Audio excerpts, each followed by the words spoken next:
Bueno, ya estoy grabando en esta computadora. Te vas fijando más en Este, bueno, ¿Y cómo se dice? Pues sí, pero tienes que apagar la tele y hacerlo sin tele para que oigan bien cómo se dice, por ejemplo, coffee, ¿no?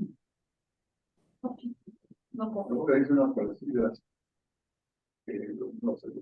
Ah, Pues pantalla una. pues puedes subir el volumen. Le puedes subir el Dolores, volumen. porfa, ¿podrías apagar tu micro? Gracias. bueno, entonces ahora sí vamos a comenzar. Es la segunda semana seguida que vamos a hablar a platicar con Job, porque es un libro bastante complejo, es muy vehemente, es muy intenso y tal vez por esa razón lo devoramos en buena medida, pero hace mucha falta detenerse un poquito después de leerlo para profundizar en algunos aspectos, en algunos recovecos que son muy, muy ricos, tienen mucha enjundia para dialogar. Entonces me voy a permitir continuar presentándoles el PowerPoint, la presentación que había empezado la semana pasada. Denme un segundo.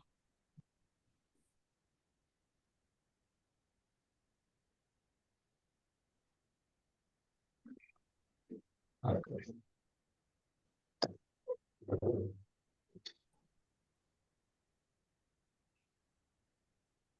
No puedo participar, no puedo compartir, Pati. Sí, es que quien quedó como host fue Pati Maroto, no yo. Entonces le estoy pidiendo si me lo regresa.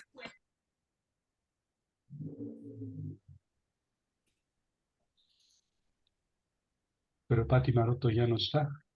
Ah, sí, aquí está. Si solo es Pati en mi nombre, donde dice Pati Moreno, ahí si quieres ponme como anfitrión y ya ahorita movemos las cosas.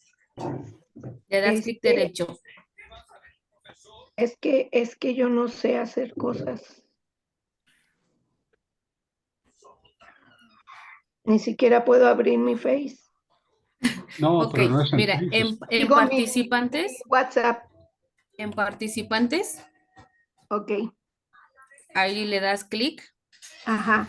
Y luego, y te despliega una ventanita. Entonces, donde sí, aparece mi nombre, que dice Patricia Moreno, Patricia Moreno, muy bien. ajá, donde están los tres puntitos, Sí. ahí tú le das convertirme en anfitrión.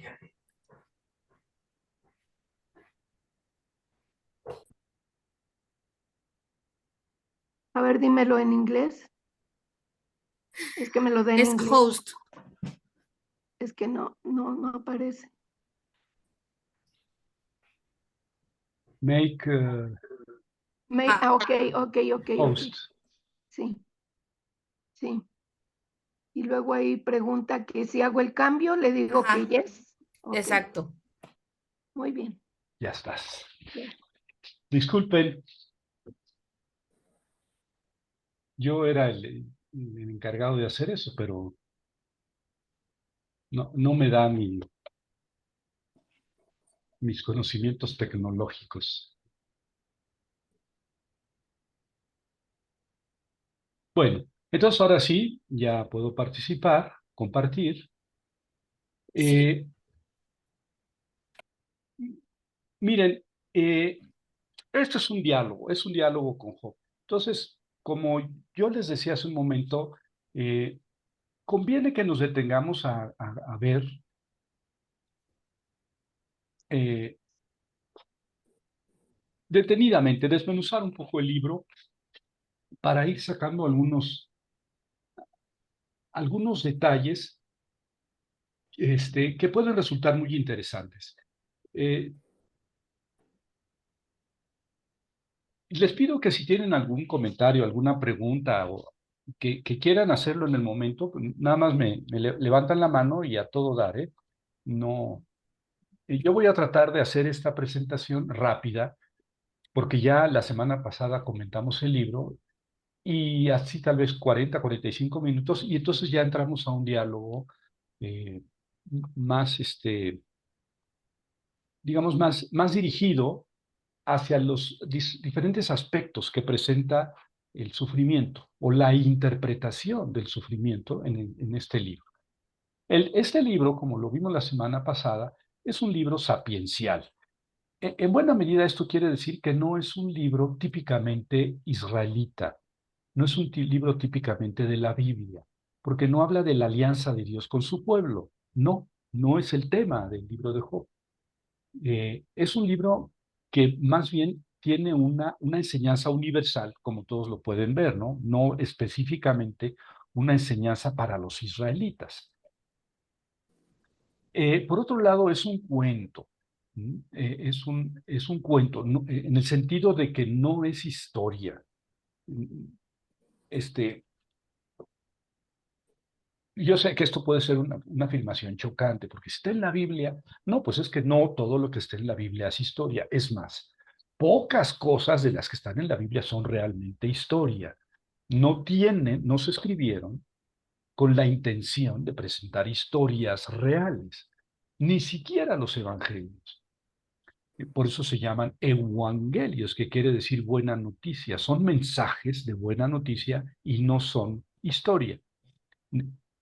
Es científica, en el sentido de que ahora lo entendemos. Por eso un evangelista se atreve tranquilamente a contradecir a otro, tranquilamente, porque no, ellos son perfectamente conscientes de que no están escribiendo historia tal como ahora la entendemos.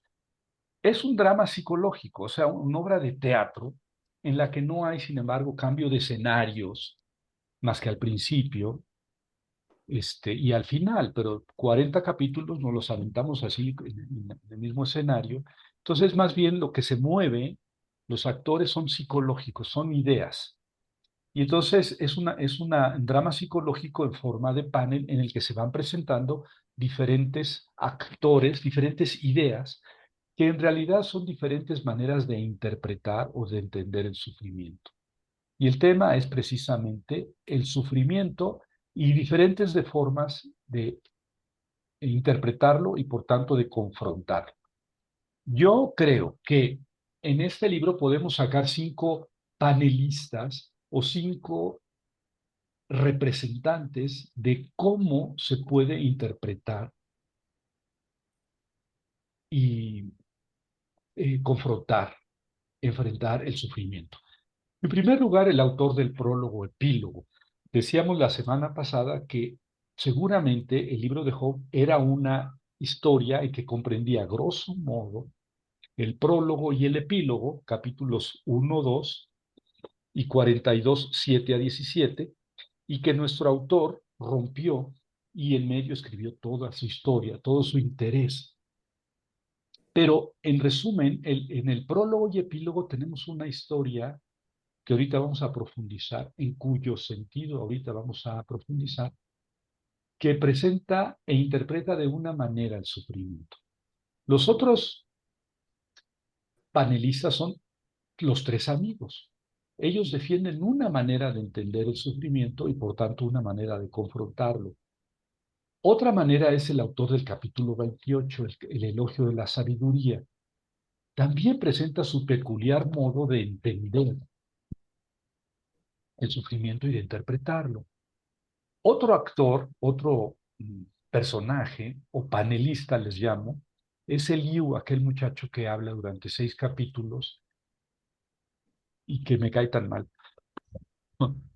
Y por último, el Job, o el actor, pero también el autor del libro. Él tiene su especial mensaje en cuanto a cómo entender y cómo sufrir el sufrimiento. Entonces vamos al primer panelista, que es el de prólogo epílogo. Aquí apelo a su memoria, ¿verdad? La semana pasada hablamos del prólogo, el epílogo. Es una historia breve basada en un original antiguo. En esta historia, juntando prólogo y epílogo, Job no pregunta. Cuando es castigado brutalmente, pierde todas sus riquezas, sus 10 hijos y su salud. Y él no pregunta a Dios por qué. ¿Se fijaron? Ni en el capítulo 1, 2, en el prólogo, ni en el epílogo. Tampoco se queja, nunca dice, ay, qué duro. No, él dice, Dios me lo dio, Dios me lo quitó. Punto. Ni le pregunta a Dios, oye, ¿por qué? Ni se queja. ¿Por qué actúa así Job? ¿Acaso sabía que era una prueba? Pues no, nadie le dice a él, oye, esto es una prueba, te están tentando. Es que Dios apostó con Satán allá en el cielo. Nadie se lo dice. Entonces, no podemos nosotros suponer que era una prueba. Además, él nunca dice, oh, Dios, lo que pasa es que Dios me está probando, ¿no? ¿Era esa la actitud tradicional? ¿Así debería ser el santo, el bueno? Es una actitud relacionada con los patriarcas bíblicos. Recuerden, por ejemplo, ese terrible momento en que Dios le dice a Abraham, sacrifícame a tu hijo, a tu amado, el único, ¿no? Abraham ya era anciano, tenía un hijo, este, Isaac, y Dios le dice, sacrifícamelo en el monte que te voy a indicar. Y Abraham se fue con su hijo y con unos sirvientes y con unos animales, y llegado a un monte, a las faldas de un monte, le dijo a los sirvientes, aquí se quedan con los animales, tu hijo carga la leña, vamos a hacer un sacrificio tú y yo arriba en la montaña. Isaac le dice, papá, pero ¿dónde está la víctima para sacrificar? Y dice, Dios proveerá, hijo. Y llegando a la cima de la montaña, amarra a su hijo, le pone la leña alrededor y levanta su mano con el cuchillo para matarlo. Y entonces cuando un ángel le dice, detente, ¿no? Ya vi que me eres fiel, incluso sobre el amor de tu hijo, no lo mates. Y es el capítulo 22 del Génesis, es una narración simple y sencillamente horripilante, ¿no? Qué padre, porque Abraham, fíjense que no le pregunta a Dios, oye, ¿por qué? Si es mi único hijo, es el hijo que tú me prometiste, de dónde va a venir la promesa que me hiciste de que mi descendencia sería numerosa como las estrellas del cielo o como las arenas del mar? Abraham no hace ni una pregunta ni se queja. Va a sacrificar a su hijo. Y hasta el momento en que el ángel detiene su mano para que no descargue el puñal sobre el corazón de su hijo. Bueno, eso es más o menos la actitud de Job. Pero a él se le mueren 10 hijos. Y Job ni pregunta por qué, ni se queja. ¿Mm? Y tampoco después de la desgracia, después de que pasaron esos 42 capítulos, en el capítulo 42 precisamente, Job, Dios lo restituye, recuerdan, Dios le restituye al doble todo lo que tenía, le nacen otros 10 hijos, ojo, otros 10 hijos, no resucitan los 10 que murieron. Y, y viene mucha gente y sus parientes y le reconocen que es una persona justa, etcétera, y vive 140 años todavía después de eso. Pero si en el prólogo Job es un santo, digamos, que no se queja ni le pregunta a Dios, ¿por qué? En el epílogo sigue su mutismo, ¿eh? Con Dios no se queja, ni le pregunta, ni le da gracias, ¿no? Ahora, tampoco Dios le dice, oye, discúlpame, Job, yo me pasé de lanza contigo porque apostamos Satán y yo y gané gracias a ti. Dios no tiene la delicadeza de decirle eso a Job, pero Job no parece interesado. Y la pregunta es, ¿por qué es así Job? Probablemente, bueno, yo pienso, ¿verdad? Un santo de nuestra época, es el que recibe todo de Dios y ni pregunta por qué ni se queja. Un santo súper sufriente, aunque ya no sabría si llamarlo santo, ¿no? Bueno, el otro panelista son los tres amigos que llegan primero con Job y ya platicamos la semana pasada. A partir del capítulo 3 se termina el prólogo y nos encontramos con otro Job, con otro Job. Eh, eh, disculpen un segundo.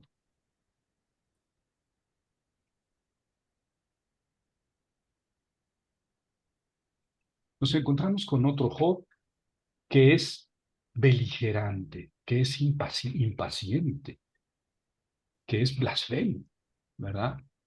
Se queja, Se queja de lo que Dios hace, pero incluso no solamente a él, sino de la falta de justicia de Dios en la humanidad, en los demás, en el pueblo, en la gente.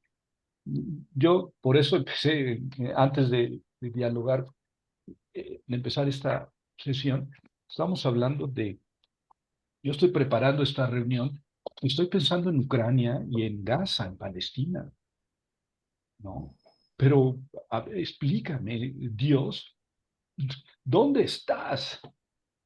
No, voltea ve lo que está pasando, ¿no? Job también hace esa mirada fuera de sí mismo, sale de su corazón, de lo que le está pasando a él y ve lo que le pasa al mundo y dices que Dios no es justo. ¿Mm? Los amigos defienden la teología corriente, que dice que Dios en esta vida castiga al malo y premia al bueno. Es que no hay otra vida. Por eso es más acuciante la justicia de Dios. Nosotros podríamos decir, bueno, yo creo que hay otra vida, ¿verdad? Y entonces, si en esta vida no hay justicia, en la otra. Ah, bueno, está padre, ¿no? Pero ellos no tenían esa perspectiva. Entonces era más acuciante la pregunta a Dios, oye, ¿por qué hay injustos que les va súper bien? ¿Y por qué hay justos que les va súper mal? ¿No? Y esto a chorros, y no durante un día o 2 días o unos años, toda su vida viven entre oropeles y hasta tienen para sus hijos y para quién sabe cuántas generaciones. En cambio, hay gente que no, que por generaciones va a quedar disminuida, etcétera, ¿no? Este, Esa es una pregunta mucho más acuciante para estos tres amigos, pero estos tres amigos no pueden aceptar que Dios no es justo. Dice, no, tú estás sufriendo porque pecaste. Y entonces Job dice, bueno, ¿dónde pequé? No, pues tú sabes. Pues si es un pecado que solo yo sé, pues no es un pecado grande. En cambio, a todos ustedes se les pueden decir muchos pecados y les va bien. No, y se enojan los amigos. Dios no es injusto. ¿Cuándo has visto que un malvado florezca? ¿Cuándo has visto que los hijos de un malvado vivan en la opulencia? ¿Cuándo has visto que los hijos de un bueno sufran? Pues nada más abre los ojos. Es la respuesta de Job, ¿no? Abran los ojos. Yo ya les mostré cuál es el proceder de Dios. Y si ustedes ya lo vieron, ¿para qué siguen diciendo tonterías? ¿No? Sofar, de los tres amigos, fue el primero en acusarlo de pecado, porque en sus primeras intervenciones, Elifaz y Bildad fueron suaves, fueron tenues. No, Dios no es justo, Dios te va a restaurar. Si tus hijos pecaron, ya fueron castigados, pero tú. En cambio, Sofar, entiendo que es el más joven, porque es el que habla en tercer lugar, dice, bueno, ya hablando en plata, tú tuviste que haber pecado. Le dice, fíjense lo que le dice en el capítulo 11, cuando las cosas se prenden. Ojalá hablara Dios, ojalá te viniera a contestar y te revelara los secretos de la sabiduría, que desconciertan a los más entendidos. Comprenderías entonces que Él te pide cuenta de tu falta. No sé qué pecas y te está castigando. Bueno, al final Dios le habla, pero Dios nunca, cuando le habla a Job, nunca le dice que es un pecador. Nunca le dice, tú pecaste y por eso te castigué. O sea, esa es la respuesta que Job quiere, pero que Dios no le da. Nunca lo acusa. Dios nunca acusa a Job de pecador. Y es Dios. Pero estos señores se convierten en acusadores, en enemigos, para defender a Dios. Dios necesita defensa.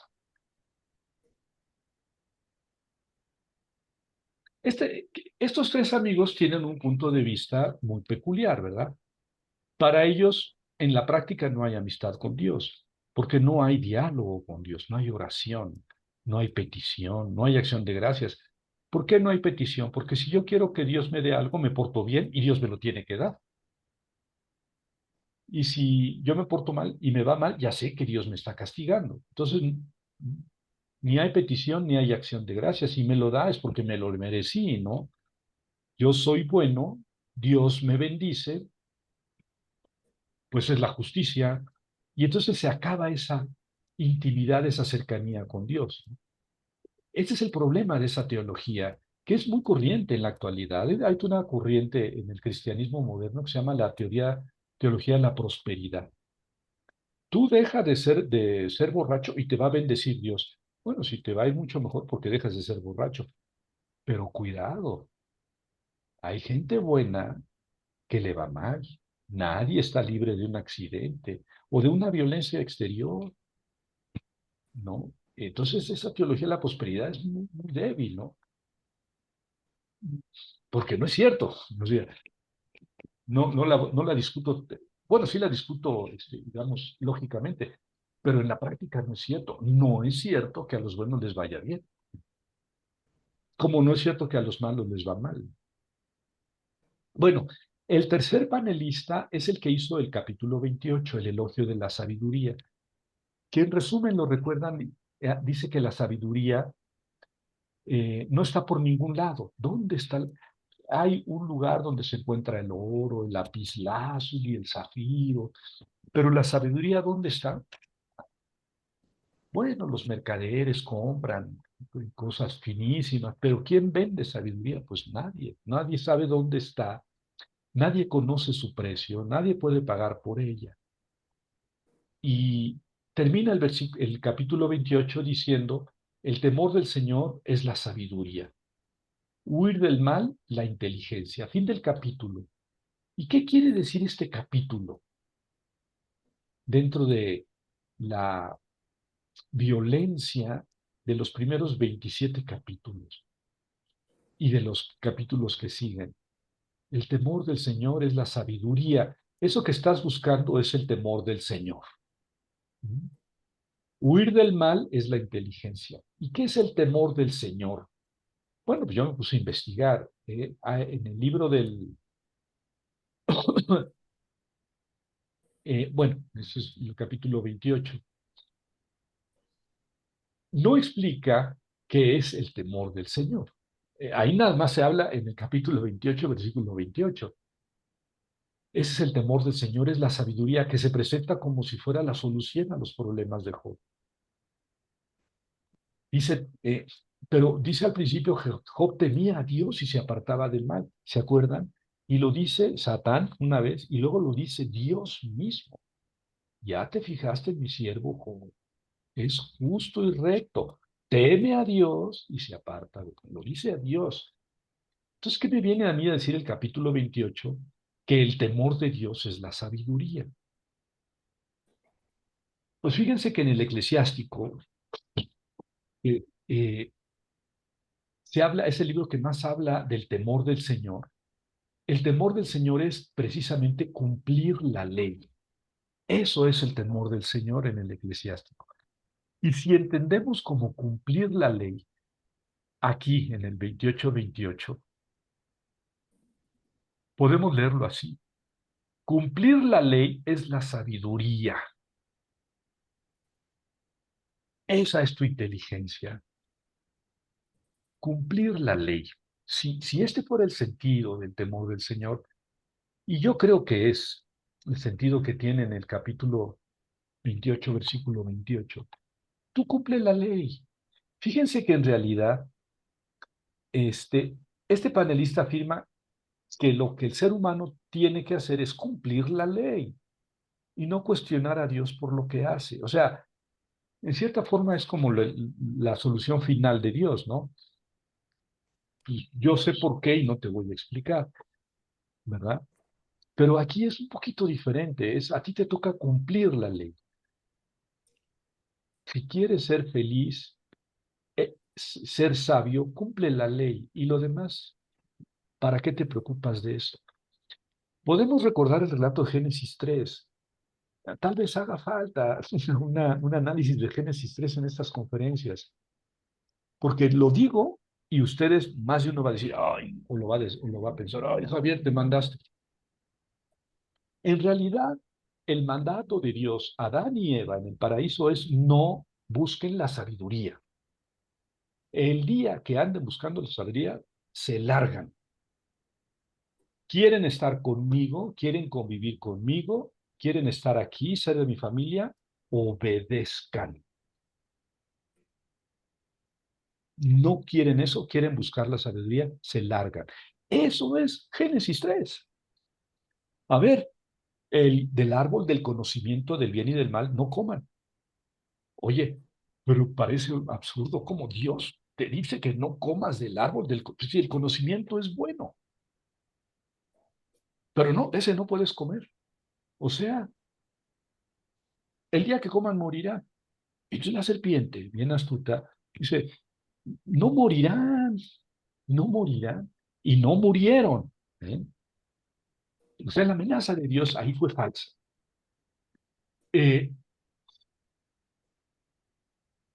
cuanto comieron, se les abrieron los ojos y se hicieron conocedores. Sí, lo lograron, se hicieron conocedores de lo bueno y lo malo. Sí, al final Dios dice, he aquí que el ser humano ha llegado a ser como uno de nosotros, conocedor de lo bueno y lo malo.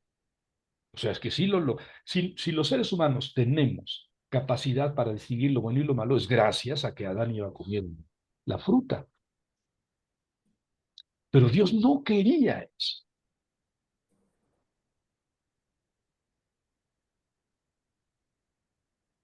Y cuando Eva vio, cuando habló con la serpiente y la serpiente dijo, mira, Eva vio que el fruto era excelente para adquirir sabiduría.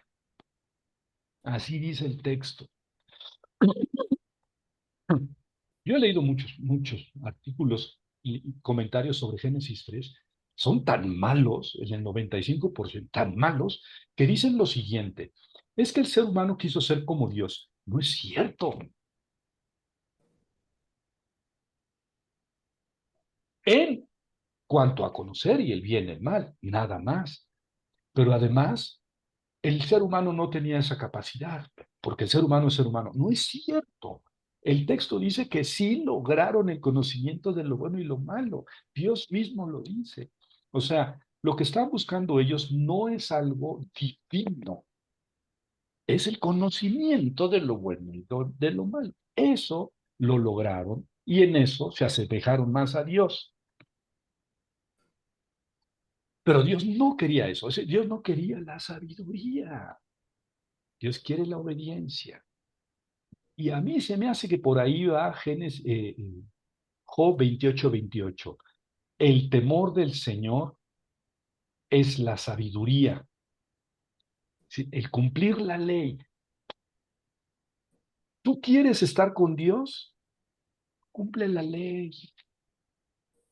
¿Quieres la sabiduría y meterte en vericuetos que no te corresponden? Vas a sufrir.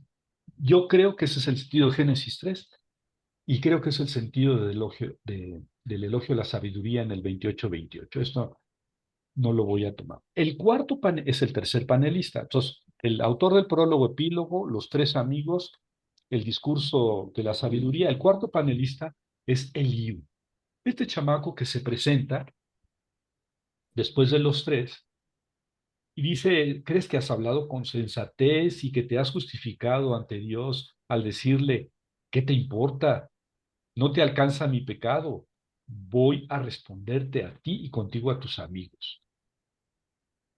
Contempla los cielos y mira, Job. Observa cómo las nubes están más arriba que tú. Si pecas, ¿qué le haces? Si se multiplican tus ofensas, ¿en qué lo perjudicas? Y con ser justo, ¿qué le das? ¿O qué recibe de tu mano? Si pecas, oh, disculpe, si pecas no le haces nada a Dios. Ya mero que Dios va a estar ahí, ya pecaste, te voy a castigar. Fíjense que en cierta forma es como salir de la teología de la retribución. Si pecas, ¿por qué obligas a Dios a que te castigue? Si a Dios le vale. Y si eres justo, ¿a poco porque eres justo te tiene que dar? ¿Qué recibe Él de tu mano con que seas justo para que Él te tenga que retribuir? Y termina diciendo, esto es en el capítulo 35, dice, a un hombre como tú afecta tu maldad. Tu justicia es la medida de los hombres. A un hombre como tú afecta tu maldad, no a Dios. Entonces, Eliú, y sin embargo, antes de esto y después de esto, dice Dios, castiga a los buenos, castiga a los malos y premia a los buenos. Pero no, aquí dice, si pecas, que no lo hace por necesidad. O sea, Dios no es mecánico, digamos. Dios es pedagógico y castiga a los malos y premia a los buenos. Pero si no lo hace inmediatamente, si se tarda o lo hace con exageración o con eh, timoratez, ¿por qué tendríamos que exigirle? Porque Él está allá y nosotros acá no entendemos a Dios. Y esto es precisamente lo que, lo que subraya Eliú. Dios sí da al bueno y quita al malo, pero es trascendente, está allá y no lo entendemos. O sea, es igual que los tres amigos. Miren, los tres amigos defienden la teología común. Dios premia al bueno y castiga al malo. Mientras Eliú enfatiza que Dios es trascendente y que no tiene que darnos cuenta de lo que hace, porque Él no recibe nada de nosotros, ni si le escupimos, porque no le llega nuestro escupitajo, ni si lo bendecimos, porque tampoco le llega. Bueno, eso es Eliú.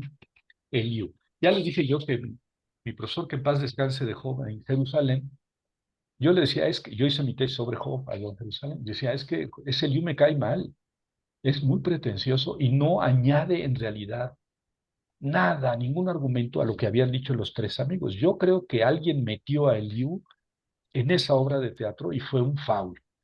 Y me decía, no, Javier, tienes que ser más sesudo.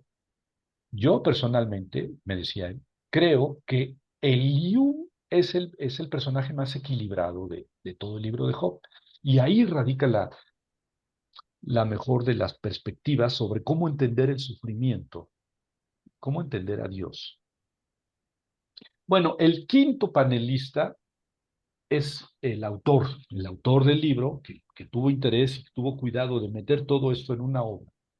Y ese lo podemos ver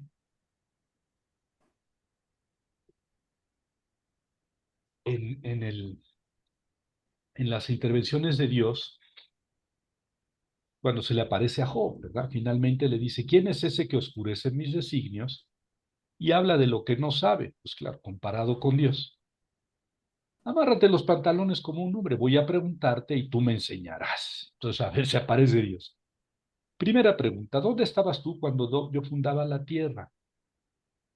O sea, pensaban que la tierra era un plato muy extendido y del que chorreaba agua y que estaba sobre unas columnas muy profundas. ¿Dónde estabas tú cuando yo puse los cimientos de esas columnas?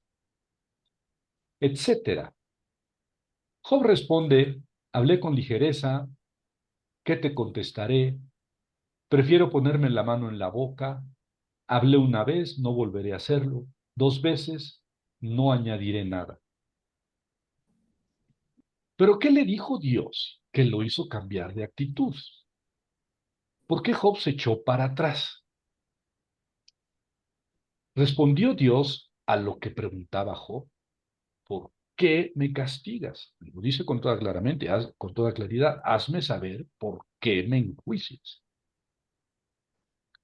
Explicó Dios lo de la apuesta con Satán.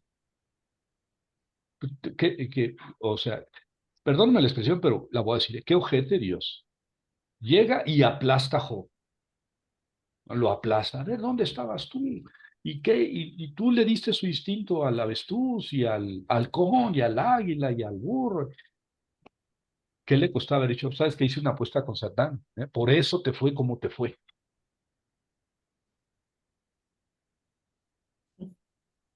Después de esto, en el capítulo 42, Job responde a Yahvé y le dice, reconozco que lo puedes todo, que eres capaz de realizar todos sus proyectos. Hablé sin inteligencia de cosas que no conocía, de cosas extraordinarias superiores a mí. Yo antes te conocía de oídas, pero ahora te han visto mis ojos. Por eso retiro mis palabras y hago penitencia sobre el polvo y la ceniza. Entonces la pregunta aquí es, ¿qué le hizo Dios? ¿Qué le dijo Dios? ¿Qué le hizo cambiar de actitud? Porque en buena medida lo que le dice Dios es lo que le habían dicho los tres amigos. Si ellos habían subrayado que Dios premia al bueno y castiga al malo, pero también habían dicho, pues Dios hace todo y Dios hace las cosas cuando quiere y como quiere. También habían dicho eso, sobre todo Eliú. Pero ¿por qué Job cambia de actitud? Job preguntaba el porqué de su sufrimiento. Y Dios le dice, ¿has visto al caballo? ¿Has visto al halcón, al avestruz, al búfalo, al hipopótamo, al leviatán, al cocodrilo? Entonces, aquí está, digamos, la propuesta de nuestro autor, ¿no? Del autor del libro. Dios hace y no explica, no tiene necesidad de explicar. Job es un ser humano, no puede penetrar en la profundidad de los proyectos de Dios. Dios no respondió, pero Job entendió. Lo que Job necesitaba era ver a Dios, dicen algunos, sí, ahora te han visto mis ojos, es lo que Job quería, ver a Dios. Pues no, no es eso lo que él quería, ¿eh? Lo que él quería es que Dios le explicara. Pero al final Dios dice, Job habló bien. Es decir, la experiencia de la visión de Dios es una manera de decir de que experimentó a Dios, más que lo vio. Pero bueno, es una respuesta que se puede interpretar de estas últimas palabras de Job. En ese sentido, yo estoy tranquilo porque estoy con Dios, o tranquila porque estoy con Dios. He sufrido, estoy sufriendo, pero estoy con Dios. No lo entiendo, pero estoy con Dios. A lo mejor es eso lo que está queriendo decir el texto. Cuando sufras, pégate a Dios y pégale también, como Job lo hizo. Porque Dios dijo, Job habló bien, me golpeó, casi fue blasfemo, pero habló bien. Es decir, esa es la actitud que Dios aprueba en el ser humano. No entender a Dios como un Deus ex machina, como una máquina que castiga a los malos y premia a los buenos, sino como un ser al cual debemos estar unidos, ¿verdad? Si queremos vivir en paz. Y del cual no vamos a obtener explicaciones de todo lo que queremos saber. O sea, como le decía la semana pasada, yo no creo que haya una persona de 18 años que nunca le haya preguntado a Dios por qué. ¿Por qué? ¿Por qué a mí? ¿Por qué yo? ¿Por qué mi papá? ¿Por qué mi mamá? ¿Por qué mi novia? ¿Por qué mi pareja? ¿Por qué? Yo creo que todos lo hemos hecho. Y también sé que a nadie le ha dicho Dios en la tarde, mira, déjame, te voy a explicar, anota. Te pasó esto porque mañana, después de 4 horas de dictar, y dentro de 6 meses, y dentro de 5 años, así esas explicaciones Dios no las da, porque además eso convertiría nuestra vida en una representación, en una obra de teatro, ¿no? Ya sabemos lo que va a pasar.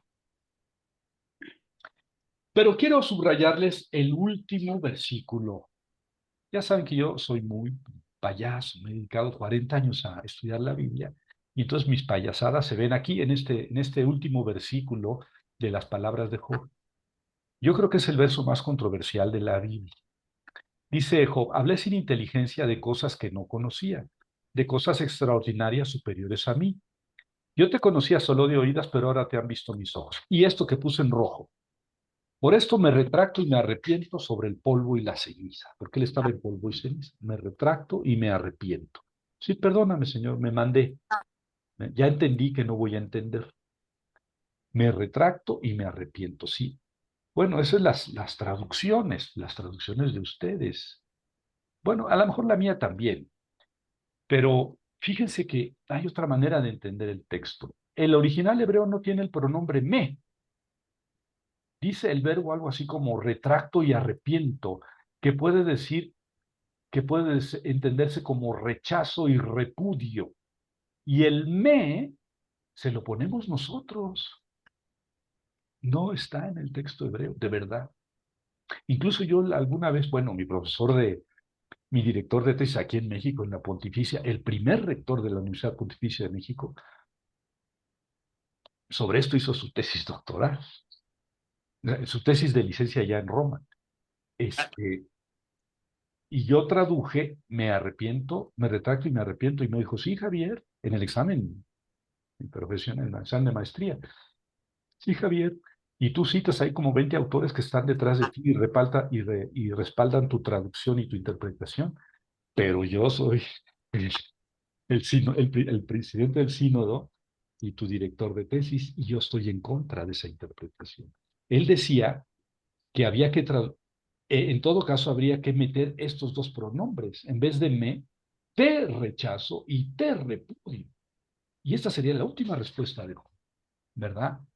Sí, yo sé que hablé de cosas extraordinarias, superiores a mí, yo lo sabía. Te conocía solo de oídas, pero te han visto mis ojos, por eso te rechazo y te repudio. De este Dios no quiero saber nada. Prefiero vivir de espaldas a Dios, a tener un Dios que es tan ojete, que me mata a mis 10 hijos, que me quita la salud, que se lleva todas mis pertenencias y que no me explica por qué. Y que vean lo que hace con el mundo, nada más vean lo que hace con el mundo. Un Dios así no me sirve, no lo quiero. A ver, ¿cómo le hace? Si Dios no va a explicar lo más doloroso y profundo del ser humano, ¿para qué carambas queremos a Dios? Te rechazo y te repudio a ti, oh Dios. Y que así fuera, ¿qué es lo que Job rechaza? La idea de Dios de los tres amigos, del elogio de la sabiduría y del Eliú, la teología tradicional, Dios premia al bueno y castiga al malo, la idea de un Dios cruel, esa imagen de Dios. Bueno, entonces, fíjense que ya entramos, ¿no? Ya entramos al libro. Para mí que hay cinco maneras de entender el sufrimiento y cinco, por tanto, maneras de vivir ante el sufrimiento. La de que muestra el prólogo epílogo, la de los tres amigos, la del elogio de la sabiduría, la de Eliú y la de Job. Y la de Job, que puede ser doble, ¿eh? Aquel Job que sentado entre en la basura, reventándose las llagas llenas de pus, sin sus 10 hijos, sin sus riquezas, y criticado por todos, y aún así diciendo, ya entiendo que no está en mí entender. Te agradezco la lección. O bien, diciendo al final, no acepto un Dios que no explica. Son los 5 panelistas. Y el último, pues a lo mejor yo he pensado que esta carencia de los pronombres me retracto, yo creo que es intencional, porque aquí cada quien mete el me o el te. Sí, en estricto sentido así es. Si yo añado el me, le doy un sentido, pero si añado el te, le doy otro sentido. Bueno, entonces yo creo que el libro ofrece una serie de opciones delante del mal, no solamente delante del mal, de cómo interpretar el mal y cómo vivir el mal. No es un libro propiamente judío, es un libro sapiencial, ¿verdad? Es decir, es más racionalista y filosófico que todos los otros libros de la Biblia. Todos los libros de la Biblia se basan en la alianza de Dios con Moisés y con el pueblo de Israel, excepto Job, Proverbios y Coelet. Son los 3 libros sapienciales. Es más bien universal y no habla de la resurrección. Esto hay que tenerlo muy claro. Pero yo digo, y aunque hablara de la resurrección, es que el hecho de que exista otra vida atenúa la interpretación y el sufrimiento y la manera de afrontar el sufrimiento en esta vida. Tal vez si yo me meto en el túnel del tiempo y me siento al lado de Job y le digo, no, hombre, a Job, hay otra vida, ¿eh? Hay otra vida que es eterna, así que bájale 2 rayitas a tu drama.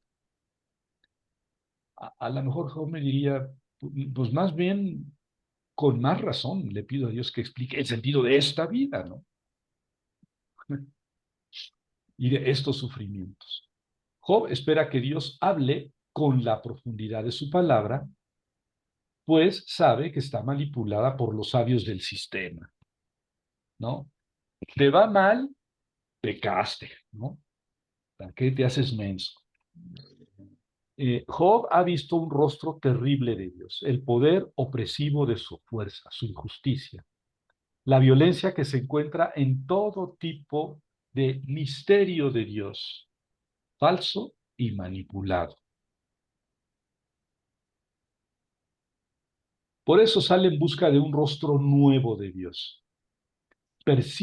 Presiente que Dios tiene que ser diferente, pero por eso no se rinde en el camino de la dureza, ni ante el sufrimiento que amenaza destruirle. Y yo lo comparo con Jesús, ¿verdad? Y Jesús también sufrió al extremo y dijo, ¿por qué me has abandonado? ¿No? O que pase de mí este cáliz. Yo no quiero morir crucificado. No, no entiendo por qué. No entiendo por qué me vas a matar a la muerte mañana. No quiero. Eso lo dijo Jesús. Es la traducción de, si es posible que pase de mí este cáliz. Bueno, ¿cómo ven?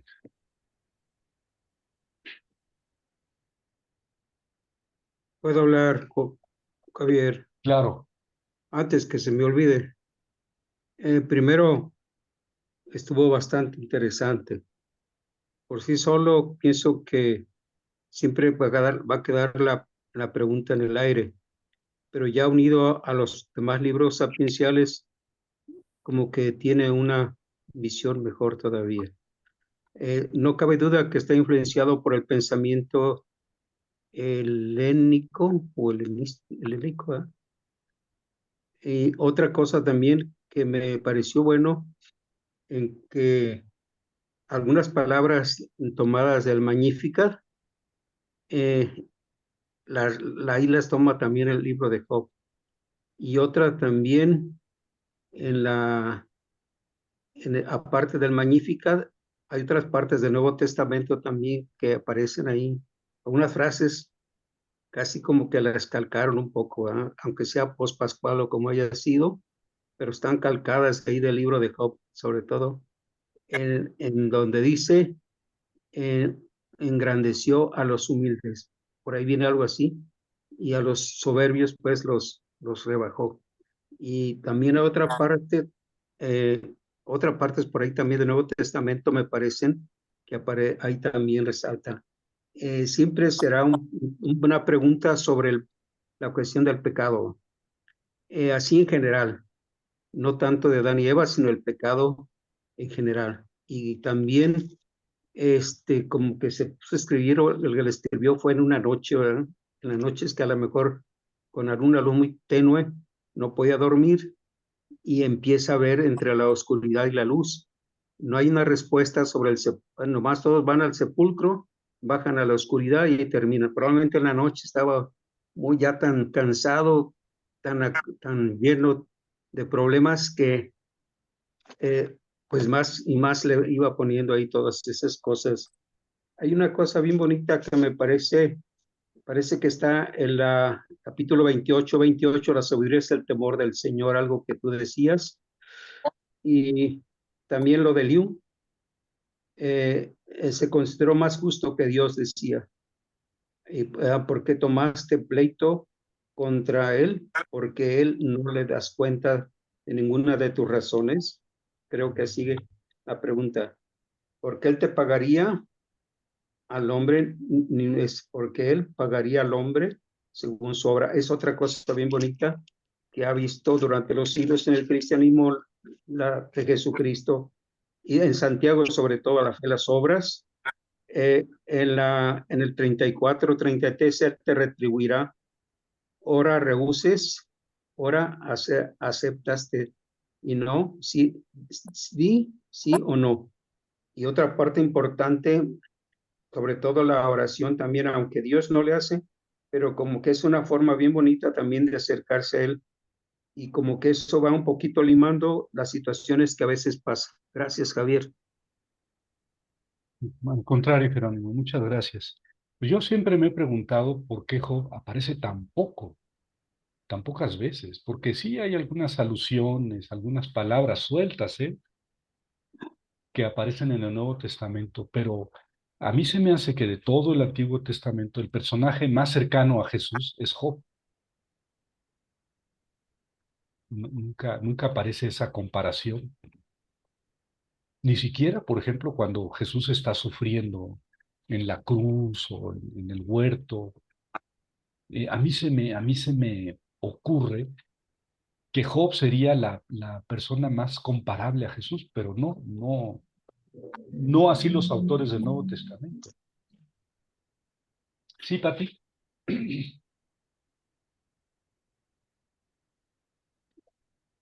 Bueno, a mí se me hizo muy interesante digamos, tus conclusiones a las que llegas, porque, como ya dijiste, este es un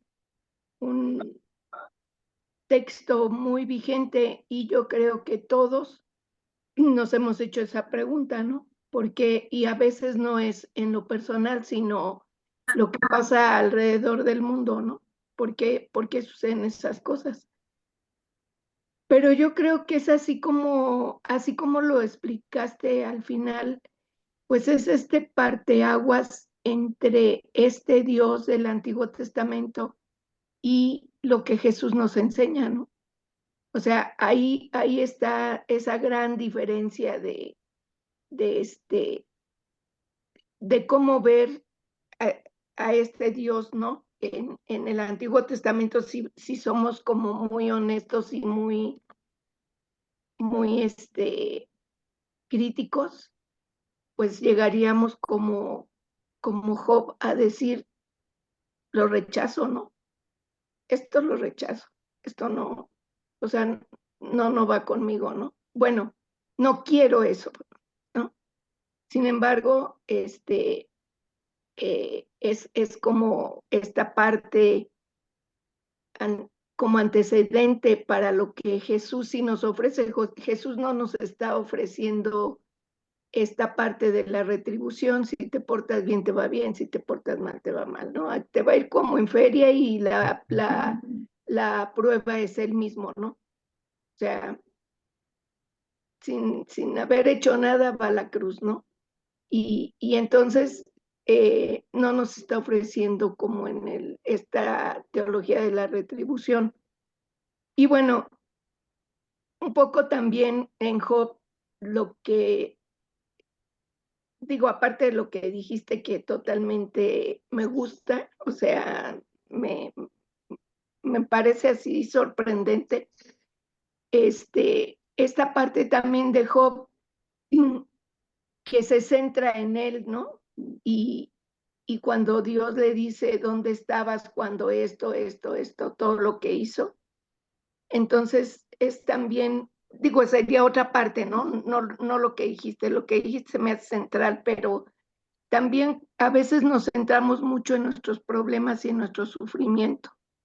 Y cuando Dios nos hace ver todo lo demás, entonces como que uno recapacita, ¿no? Y uno dice, sí, mi sufrimiento es muy grande, pero hay cosas también más grandes, sobre todo los que tenemos fe, ¿no? No, de las otras personas, pues no sé cómo enfrentan sus situaciones, pero los que tenemos fe, sí nos mueve mucho a veces el que nos centremos demasiado en nosotros, ¿no? Nuestro egocentrismo. Entonces, pues bueno, muchas gracias por esta abertura de ojos, más ahora. Que han visto mis ojos. Fíjense que hay un libro de, creo que es Carl Gustav Jung, un psicólogo, Carl Gustav Jung, que se llama Respuesta a Job. Creo que es de, si no es de él, me disculpan. Creo que es de él, Respuesta a Job. Y la respuesta a Job, porque parece, bueno, él dice que Dios quedó cacheteado, quedó muy golpeado después del libro de Job. Job le dio muchos golpes en el hígado y en la cara a Dios y lo dejó muy maltrecho. Y entonces Dios mandó su respuesta a Job. Y esa respuesta es Cristo. Y esa respuesta no es la respuesta como Job la quería. Es en cierta forma decirle a Job, mira, no hay respuesta. Mírame a mí, a Dios, sufriendo hasta el extremo. O sea, la respuesta no es racional, es la condición humana, porque Jesús es ser humano, es la condición humana. Respuesta a Job de Carl Gustav Jung. No les puedo decir más del libro porque no me acuerdo mucho de qué se trata, pero grosso modo es esto, ¿no? La respuesta a Job, después de este knockout que le puso Job, es Cristo. Y claro, bueno, para un cristiano, pues sí, tiene uno que preguntarse, bueno, ¿y qué me dice Cristo respecto de esto? Pues yo digo que no mucho, no mucho más de lo que dijo Job. No, porque también sufrió hasta el extremo y también le dijo a Dios por qué, al final de sus días.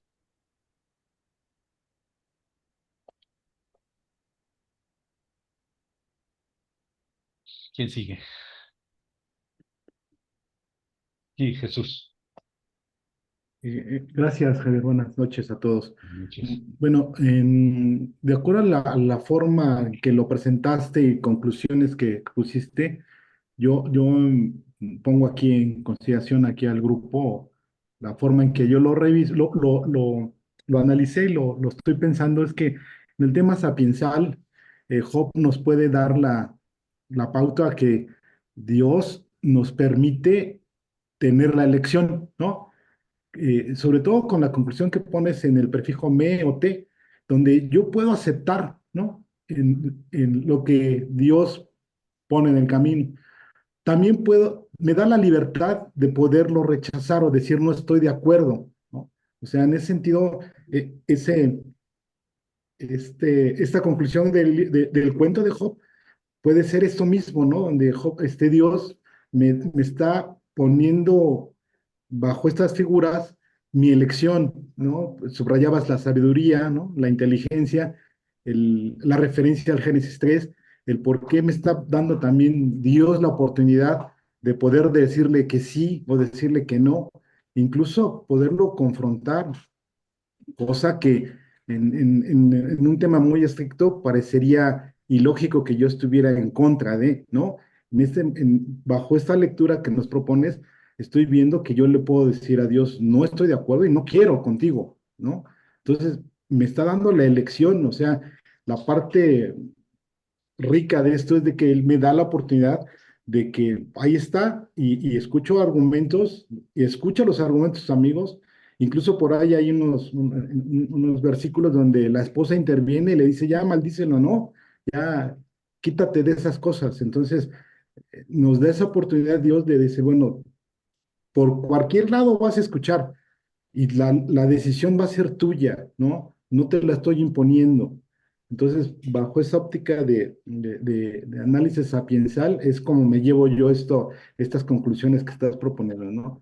Y del tema psicológico, yo lo vería ya en un tema más de trabajo interno, de esas voces que a veces tenemos en algún problema en específico y que nos llega de un lado una parte de donde dice tú hiciste el mal, otro de que es por tu culpa, otro porque tú estás pecando, y que en realidad todas esas voces, lejos de darte claridad, pues pareciera que te confunden más, ¿no? Entonces también por ahí es esa lectura donde, aunque pareciera un thriller psicológico, pues pudiera llegar a ser más bien algo tan simple como un cuento donde me está diciendo las voces que estás escuchando, en algún momento vas a tener que claridad y la decisión va a ser tuya y las consecuencias y resultados son tuyos, de nadie más que tuyos, ¿no? Entonces, eso es más o menos por donde yo le entré a lo que estabas proponiendo desde el análisis que nos presentaste, Javier. Gracias y buenas noches a todos. Al contrario, gracias por tu participación. Sí, yo creo que también nuestras voces internas alternan entre estas diferentes posiciones. A veces somos más místicos, como el Job del prólogo, y no cuestionamos. A veces somos más agresivos, más de piel delgada, y le gritamos a Dios. Apenas nos toca, ya es que tú siempre me has maltratado desde que nací, no me dejas en paz.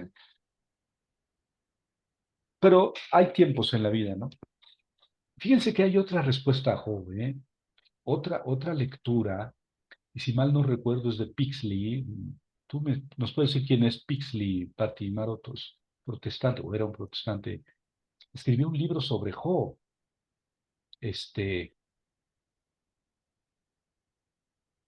Wow, y dice, Job es la respuesta a nuestro mundo, en el sentido de que olvídense que Dios se va a encargar de establecer la justicia en este mundo. Somos nosotros. Teología de la liberación. Somos nosotros los que ahora ya no es Dios el responsable de las guerras y de las desgracias y del sufrimiento y de las penas. Somos nosotros, y a nosotros nos toca hacer un mundo justo. Y si no sale justo es porque nosotros no lo logramos. ¿Para qué estamos metiendo y culpando a Dios? Es una interpretación que no me gusta, ¿verdad? Porque no que no me guste en sí, sino no es el sentido. Para mí, ese no es el sentido del libro de Job. Pero este teólogo así lo interpreta. Y bueno, yo he escuchado mucho eso, no solamente en teólogos de la liberación, ¿eh? Miren, Dios ni se mete en la historia. ¿Para qué nos hacemos bolas? La historia la hacemos nosotros.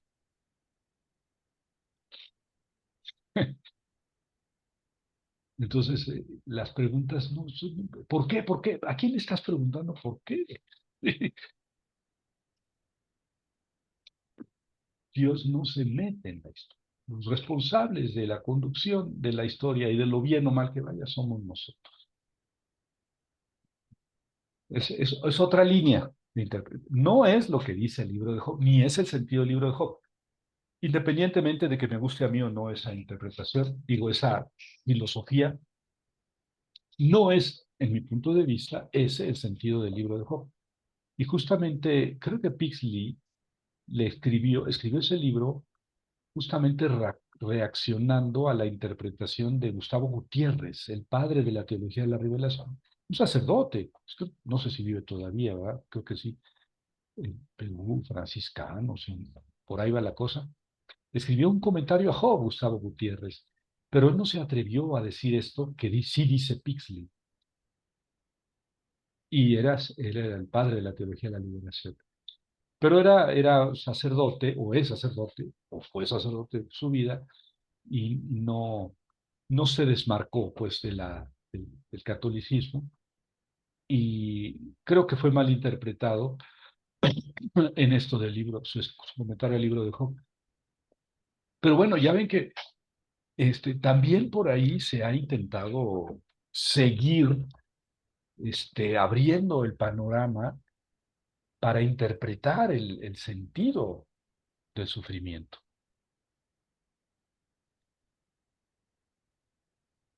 Bueno,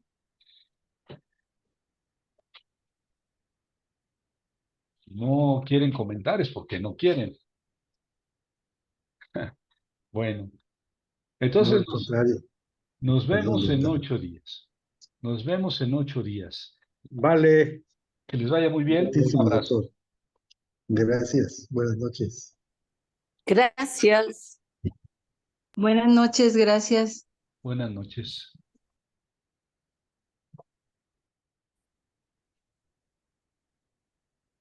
Gracias.